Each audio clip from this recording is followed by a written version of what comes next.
Le téléphone qu'il tient dans ses mains est celui de sa fille, celui Ouais. sur lequel l'adolescente échangeait des messages à caractère sexuel avec un adulte. Il est là, il a changé son avatar. En avril dernier, Georges Bilello découvre que sa fille Léa, alors âgée de 12 ans, discute régulièrement sur le réseau Snapchat avec un homme de 36 ans.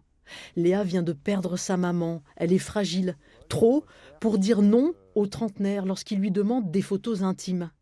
Une plainte est déposée. Le lendemain, le frère de Léa la retrouve pendue dans sa chambre. Georges Bilello parvient à la sauver et découvre une lettre. Donc sur le mot, elle avait marqué maman, j'arrive. Et elle me disait aussi qu'elle avait honte de ce que j'avais vu en fait, et qu'elle avait peur que je ne l'aimais plus. Léa est alors hospitalisée.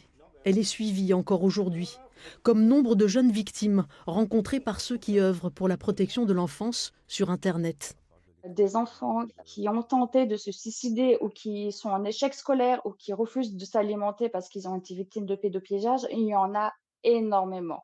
Sauf que ces victimes-là ne sont pas recensées. Il faut comprendre que les conséquences sur ces enfants, elles sont dramatiques. C'est son association qui a aidé Georges Bilello dans sa longue traque en ligne.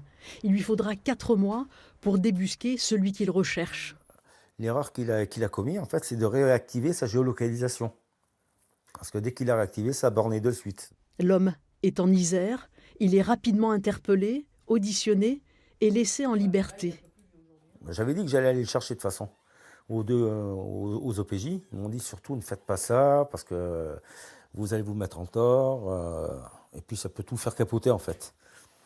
Donc j'ai choisi la voie de la raison. Donc je me suis dit on va attendre, on va voir où ça nous mène en fait. Mardi, il se rendra au tribunal de Vienne, en Isère, pour voir non plus l'avatar, mais bien l'homme accusé de corruption de mineurs sur sa fille.